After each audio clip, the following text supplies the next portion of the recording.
I'm John McQuaid with 8541 Tactical, and this is the next installment in our Ruger 1022 Tactical Trainer build. Now, in the last installment, we installed a cheap Tasco scope, and we took the rifle out to the range and we just got an accuracy baseline on it. We also spoke about some of the shortcomings on this rifle for our purpose of using it as a tactical training rifle. Now, one of the main shortcomings that we spoke about was the buttstock. The buttstock on this rifle is just fine if you're going to use it with the included iron sights. The drop at the comb here is just about perfect to get a good cheek weld for using the iron sights. When we come up a little bit higher though, when we start to use a rifle scope, now instead of getting a cheek weld, we end up with something like a chin weld. And that's just really not a good situation to be in. And if we're trying to hone the fundamentals of marksmanship, then we need to be getting a good cheek weld each time we shoot this rifle. Now, if you are really on a budget and you can't afford to spend any money at all, then you can just go ahead and riggers tape some foam over the stock and build up the cheek weld that way. And that'll work just fine. We did that in the Marine Corps on the M40A1 sniper rifles, and it works well even out in the field and in adverse conditions. But that's really not the direction we want to go with this. Also, we have some other issues with the factory wooden stock. One that we addressed or we spoke about last time was that there's no way to mount a bipod on the front of the rifle. We'd have to drill it and mount a sling stud, and then we can mount something like a Harris bipod on the stock after we put a sling stud in. We also come up here and we've got a barrel band that's affecting the harmonics of our barrel, and the barrel channel in this rifle is really only designed for the small sporter barrel. We've already determined that the factory barrel is not going to make our accuracy requirements for a tactical trainer, and we're going to need to install a heavy bull barrel, one of the 920 barrels for this system. And to do that, we would have to hog out this barrel channel, and that's just really, again, not something we want to get into. So we went ahead and hit the internet and started searching for a replacement rifle stock, because I really think that's going to be our next step. Replace the stock because that is the connection of the rifle to the shooter, and then that'll also allow us to upgrade some other components as we go on down the road. Now, those of you that have watched this show for quite some time know exactly where this stock came from. For those of you that don't, this stock came off of our budget precision build. That was a Remington 700 SPS Tactical AAC SD. Now, that's a mouthful, but basically it's a Remington 700 full-size bolt-action rifle. And this also comes on a couple of other models of Remington rifles. The stock is made by Hogue. It is a nylon stock that has a rubber overmolding over it and aluminum pillars built into it. Well, the important part about it though is this is close to what you find on most entry-level bolt-action rifles. Interestingly enough, Hogue makes almost this exact same stock for the 1022. So if you have a Remington 700 with this stock on it, then this is right up your alley. This is a great replacement option. We picked this up off of Midway for $69.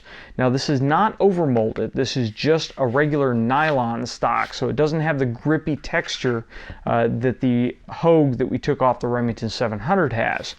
But it has the same type of sweep at the pistol grip. The comb comes up a little bit higher, or rather I should say it doesn't drop as severely as the wooden stock that comes on our 1022. And really, most importantly, we have a barrel channel here that will accommodate a 920 diameter barrel. We also have front and rear sling swivels, or sling swivel studs, so we can put a sling or attach a Harris bipod on. So this is what we're going to throw on here for this step, and that will allow us to go put a heavier barrel on and then see what we can go there. Now, replacing the buttstock on your rifle is extremely easy. First and foremost, we want to make sure that the rifle is unloaded, and I've got a chamber flag in here, but we're still going to check, visually and physically verify that there is no ammunition in the rifle and we have the magazine removed. Now the first thing I like to do is take off this barrel band here, and for that we are going to need a flat blade screwdriver. So we're going to switch the bits out and just loosen it up a couple turns. You don't have to back that screw all the way out, and it'll slide forward and come right off. Now we're going to switch the bit again, and we are going to grab a 5/32 bit in this case, and this is a hex bit, and we are going to loosen up the takedown screw on the bottom of the rifle.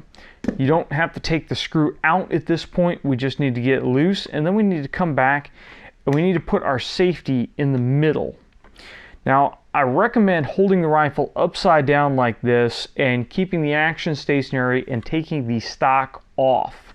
The reason I suggest this is because, one, it's easier to manipulate the safety when you're doing that, but also because we have a bunch of pins in here, and if we tilt the receiver to one side or the other, those pins are going to start falling out.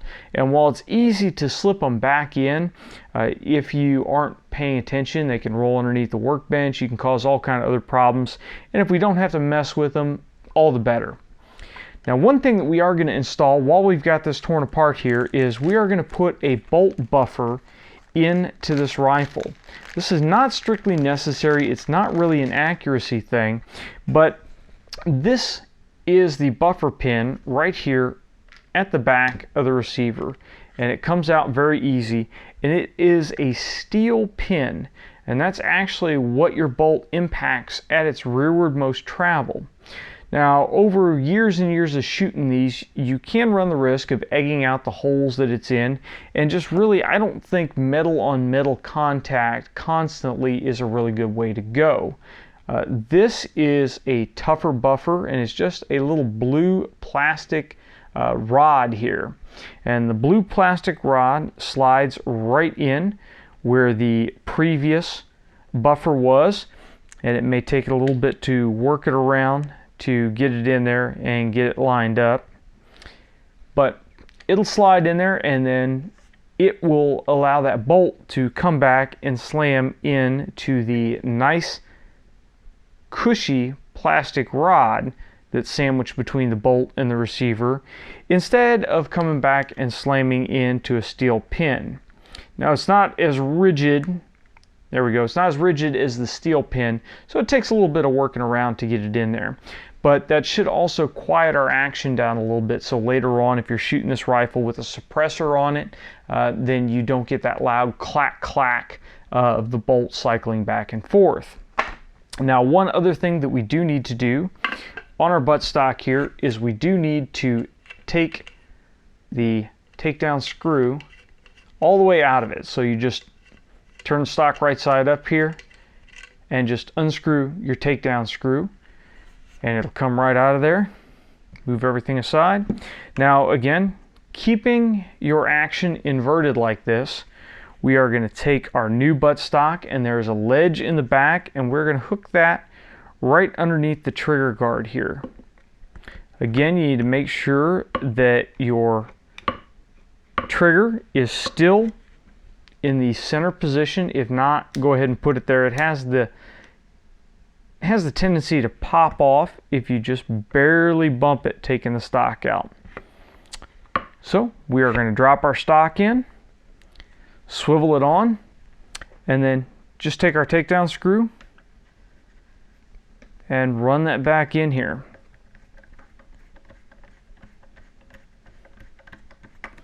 And tighten it down. And we're just going to tighten it hand tight because it's a plastic stock, and if we really get crazy on that, then we're going to start crushing stuff in there. You can break out the torque wrench, and you can throw a torque wrench on it and go up to 30-35 inch-pounds, something like that, and it'll be tightened down. You can play with the torque if you want to try to see if you can get better accuracy on it, but just hand snug is sufficient. And that's all there is to installing the Hogue stock on here. Now, if we want to, we can come on here and put our Harris bipod on. And now we've got a nice bipod for when we go out to the range. Now we went ahead and we took our rifle out to the range with the Hogue stock on it, and we shot it for accuracy, and much to my surprise we found no accuracy change between the wooden stock and the Hogue nylon stock. Now since with the wooden stock we had contact pretty much the entire length of the barrel channel, we definitely had contact at the front of the barrel channel, and we had this plastic band contacting the barrel. I really thought that we were going to have an accuracy difference since the Hogue allows us to free float the entire barrel. It is set up for a 920 diameter barrel, so the little sporter barrel doesn't make contact anywhere until you get right back here towards the receiver.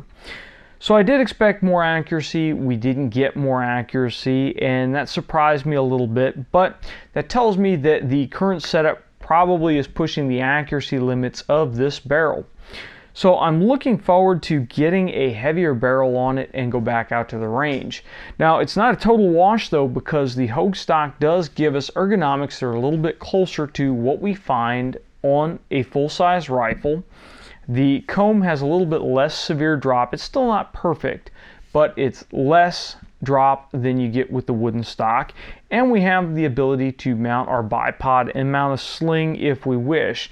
We also get the nice all-weather durability of a nylon stock versus the dents and dings and the swelling that you get with a wooden stock. Now, if this is your endpoint, if you intend to stop with the Hogue stock on here, I would still recommend building up the comb for your face so that you get your proper eye relief. It is also still a great option to be able to drop a stock pack on here and be able to build that up with a nice cushy stock pack and have some room for your accessories, a couple of boxes of 22 ammo, etc. But this is where we're at for now, and in the next installment we're going to go ahead and replace our barrel and see what kind of accuracy we can get with the Hogue stock and with an aftermarket barrel. So stay tuned for that. If you got any questions or comments, please leave your comments in the comments section below or send them to us on Facebook or Twitter. If you like the video, please make sure you like, share, and subscribe. And until next time, get out and shoot!